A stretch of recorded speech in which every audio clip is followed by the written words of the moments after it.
मैंने एक आवेदन दिया है नगर थाने में। उस आवेदन में कहा है कि मेरे मोबाइल पर गोलू सिंह नामक एक अपराधी का 2 लाख इनामी का फ़ोन आया। उसने जान से मारने की धमकी दी और कहा है कि सिवान में एक भी मुसलमान नेता रहेगा, दूसरा कोई नहीं रहेगा, और नहीं तो पीछे रहिए ना तो सिवान को आप छोड़ के चले जाइए।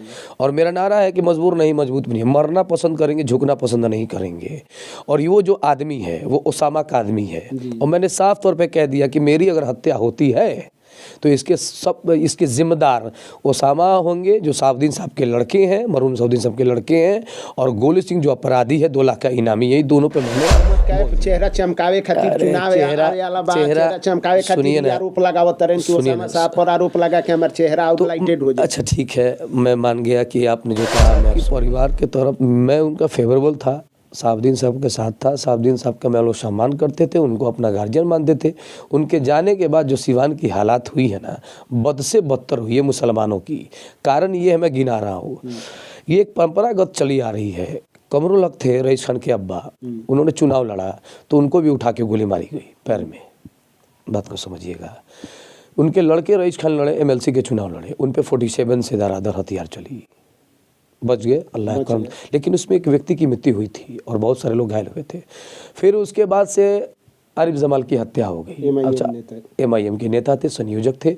आखिर उनकी क्या गलती है? वो तो चाउमीन बेचते हैं, अपना लोगों को जागरूक करते हैं, मुसलमानों की बात करते थे। तो शूटर का जो उपलब्धियाँ मिली वो किसके नाम पर मिला? शहाबुद्दीन साहब के नाम पर मिला। पहले तो रहुआ कैमरा चैनल में बहुत बहुत स्वागत, बहुत बहुत शुक्रिया, आपने अपना छपरा से आप यहाँ पे आए जी, और बहुत बहुत शुक्रिया आपको। भैया रहुआ साथ का भइल बा? देखिए, मुझे खुद ही नहीं पता था कि हो क्या रहा है। मैं जब 2020 से चुनाव लड़ा, उस वक्त से ही मुझे जैसे लग रहा है मैं कोई गलत काम कर दिया। उसी वक्त से बोलना, उल्टा सीधा बोलना, बीजेपी के एजेंट बनाना, ये सब चीज़ चलता रहा था।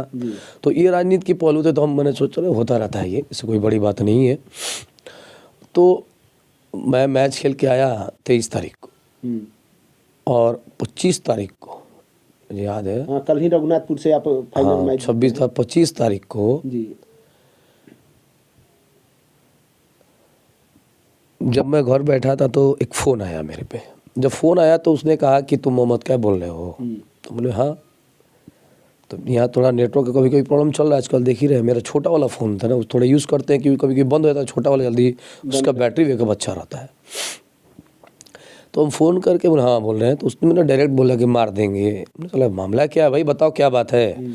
मार देंगे, तुम नेता बन रहा है, ढेर तुम बहुत बड़ा ये बड़े बड़े लोगों के साथ बैठ रहा है, तो सोच रहा है तुम बहुत बड़ा का नेता बन गया है, तुमको हम मार देंगे। सिवान में एक ही नेता रहेगा मुसलमानों का, और नहीं तो सिवान छोड़ के भाग जाओ।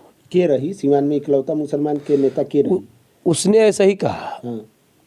उसने ऐसा ही कहा। तो सिवान में एक ही मुसलमान का नेता है, सबको ही जानता है, कुछ छुपा थोड़ी है। शहाबुद्दीन भी बानी? नहीं, शहाबुद्दीन सब कहाँ बानी ना, नहीं, अयूब खान नरेश का भी तो गोलियाँ चल गया है। और गोली चलाने वाला व्यक्ति पर FIR हुआ। FIR होने के बाद उन्होंने 8 आदमी का नाम और भी आवेला सिवान। देखिए, तो मसला यही है कि मैं समझ ही नहीं पा रहा था। फिर उसने कड़े लफ्ज़ों में ये बात बोला। उसने कड़े, एक होता है बात करने का चीज़ होता है कि भाई ये नहीं करना चाहिए, नहीं, वो डायरेक्ट भी बोला कि मैं मार दूंगा। खेलने के क्रम में आप जाइएगा रविंद्र स्टेडियम में, आपको मार दूंगा, मुझे पूरा आपका लोकेशन हम लोकेट कर लिए हैं, आप क्या क्या करते हैं, बड़ी कड़ी निगाह है आपकी। तो ये सब चीज़ मैं सोच रहा था। और ये जो फ़ोन किया उसका नाम गोलू सिंह है, 2 लाख का इनामी है, बिहार सरकार के तरफ से उसको रखा गया है इनाम उस पर। और रईस खान का 47 का मामला जो आया था उसमें ये उसका नेम्ड FIR है। तो उसने बोला कि मैं रईस खान पर गोली चलाया, अयूब खान को मार दूंगा, अभी आरिफ जमाल को हत्या करवाया। तो ये सब चीज़ होती रहती। ये आदमी संरक्षण जो है, एक संरक्षण मुस्लिम नेता के लड़के पे है वो, और ये ओसामा के संरक्षण में रहता है। तो उससे मेरी जान पहचानी है ही नहीं, ना मेरे उससे कोई लेन देन है, ना उससे कोई मेरा मतलब ही नहीं है कुछ। गोलू सिंह, हाँ, तो वो मेरे को हमको काहे कॉल करेगा, बिना किसी के कहे पे कॉल करेगा, उसको राजनीति से क्या पड़ी है। तो उसको फ़ोन करवा के हमको मारने का पूरे प्रीप्लेड प्लान था। ये काफ़ी दिनों से मैं सुन भी रहा था, मैं काफ़ी लोगों से बोला था कि मेरी हत्या कराने की लोग कोशिश कर रहे हैं, और सामने उजागर भी आ गई। मैंने बहुत सारे लोगों से कहा था, उनके करीबियों से कहा था कि भाई ज़रा उनसे पूछिएगा, उनसे आप पूछिएगा ये मामले की कि भाई तहकीकात हो, ये अच्छी बात नहीं है। मैं 25 सालों से मैं रहा, मेरा फादर रहे, मेरे परिवार उनके साथ रहा, उनके परिवार के साथ रहा, और मैंने 2016 में CBI केस खाया, अपना घर तुड़वाया। शार्प शूटर का उपाधि किसके वजह से मिला? मेरे फादर के वजह से नहीं मिला। वो तो बहुत शहाबुद्दीन साहब के परिवार के वही बता रहे हैं कि शार्प शूटर का जो उपलब्धियां मिली वो किसके नाम पर मिला? शहाबुद्दीन साहब के नाम पर मिला, करीबी रहने के, नज़दीक रहने से। मैंने क्या क्या किया शहाबुद्दीन साहब के लिए ये बताने की ज़रूरत नहीं है। तो ये सब चीज़ें जो है, और मैं जब चुनाव जब मैं लड़ने लगा 2020 से जब आने लगा, तो मैं बुरा हो गया, ख़राब हो गया। चुनाव लड़ना क्या खराबी है? एक मुसलमान चुनाव लड़ रहा था, मुसलमानों की बात करता हूं। विधानसभा के चुनाव लड़े नहीं, वो लोकसभा के चुनाव लड़े। यही तो नहीं समझ पा रहे हैं लोगों ना। विधानसभा में चुनाव हम मेरा अपना लड़ा, मैं अपना नारा दिया हूँ, मजबूर नहीं मजबूत बनिए, और मेरी मांग रहती है अल्पसंख्यकों को टिकट मिले। तो मैं कोई बुरा काम तो कर नहीं रहा हूँ। जब भी इस मामले को, और मैंने उस परिवार के साथ खड़ा रहा था, और मैं चुनाव लड़ा तो मैं दोषी हो गया। अगर मैं आज भी चुनाव की बात ख़त्म कर दूं, चुनाव ना लड़ूं, तो मैं सबसे बेहतर इंसान हूँगा। चुनाव लड़ाला के बावजूद भी और कई बार बयान शहाबुद्दीन साहब के परिवार के तरफ से ही आइल बा। देखिए, शहाबुद्दीन साहब की परिवार के तरफ मैं उनका फेवरेबल था, शहाबुद्दीन साहब के साथ था। शहाबुद्दीन साहब का मैं लोग सम्मान करते थे, उनको अपना गार्जियन मानते थे। उनके जाने के बाद जो सिवान की हालात हुई है ना, बद से बदतर हुई है मुसलमानों की। कारण ये है, मैं गिना रहा हूँ, ये एक परंपरागत चली आ रही है। कमरुल हक थे रईस खान के अब्बा, उन्होंने चुनाव लड़ा तो उनको भी उठा के गोली मारी गई पैर में। बात को समझिएगा। उनके लड़के रईस खान लड़े, MLC के चुनाव लड़े, उन पे 47 से दारादार हथियार चली, बच गए अल्लाह करम। लेकिन उसमें एक व्यक्ति की मृत्यु हुई थी और बहुत सारे लोग घायल हुए थे। फिर उसके बाद से आरिफ जमाल की हत्या हो गई। अच्छा, MIM के नेता थे, संयोजक थे। आखिर उनकी क्या गलती है? वो तो चाउमीन बेचते हैं, अपना लोगों को जागरूक करते हैं, मुसलमानों की बात करते थे, और उनको अभी तक न्याय नहीं मिला। पता ही नहीं चला अभी तक क्या आदमी को अरेस्टिंग किया था, लेकिन इसका पूरा खुलासा कहाँ हुआ? इसकी जांच में लोग जांच बोलते, कब तक जांच चलेगी भाई? कोई मारता है तो किस वजह से मारता है, किनके कहने मारता है, ये कहाँ कुछ खुलासा हो पाया। एक चाउमीन वाले को, एक MIM के संयोजक को, एक गरीब गुरजा की बात करने वाले को, एक मुसलमानों की बात करने वाले को हत्या कर देता है, और उसको आप घुमाइएगा इधर। तो नहीं ना, पब्लिक चूतिया थोड़ी है, पब्लिक बहुत समझ रही है, पब्लिक सिवान की बहुत सब तरफ से केकरा नाम पर FIR। देखिए, मैंने एक आवेदन दिया है नगर थाने में। उस आवेदन में कहा है कि मेरे मोबाइल पर गोलू सिंह नामक एक अपराधी का 2 लाख इनामी का फ़ोन आया। उसने जान से मारने की धमकी दी और कहा है कि सिवान में एक भी मुसलमान नेता रहेगा, दूसरा कोई नहीं रहेगा, और नहीं तो पीछे रहिए ना, तो सिवान को आप छोड़ के चले जाइए। और मेरा नारा है कि मजबूर नहीं मजबूत बनिए, मरना पसंद करेंगे, झुकना पसंद नहीं करेंगे। और वो जो आदमी है वो ओसामा का आदमी है, और मैंने साफ तौर पे कह दिया कि मेरी अगर हत्या होती है तो इसके जिम्मेदार ओसामा होंगे, जो शहाबुद्दीन साहब के लड़के हैं, मरहूम शहाबुद्दीन साहब के लड़के हैं, और गोलू सिंह जो अपराधी है 2 लाख का इनामी, यही दोनों पे मैंने बोल दिया। इसलिए कि भाई हम लोग तो उतने बड़े घर के हैं नहीं, और इतने बड़े मान के चलिए बाहुबली थे रईस खान, क्या हुआ उनका? गोली चला, बच गए, अल्लाह ने हयात दिया। बॉडीगार्ड लेके भी घूमते हैं, राइफलधारी भी घूमते हैं। और ये सब चीज़ें जो चल रही हैं, हमको तो बहुत दुखद है कि जब भी कोई मुसलमान उठ जाता है तो BJP का एजेंट हो जाता है। जब भी मुसलमान को उठ जाता है तो उसके विरोध में ये फैमिली पूरी तरीके से खड़ी होती है उसको हरवाने में।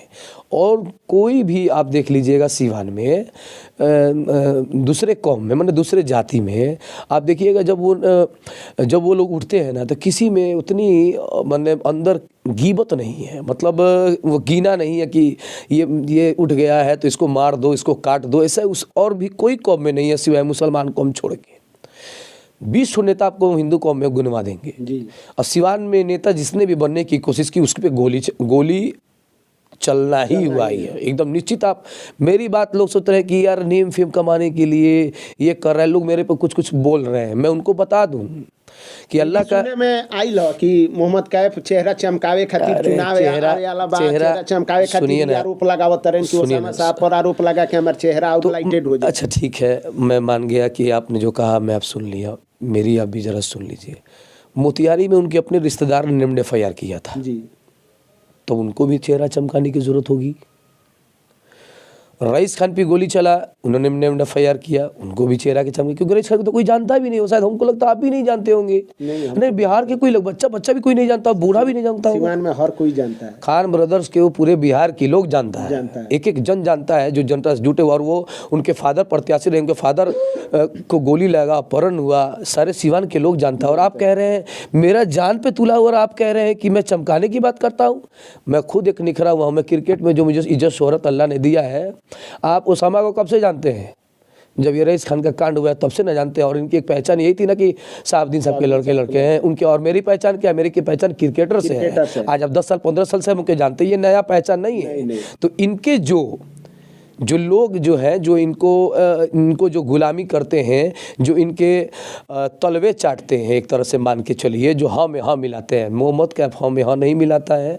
मोहम्मद कैफ सच को सच बोलेगा, मोहम्मद कैफ झूठ को झूठ बोलेगा।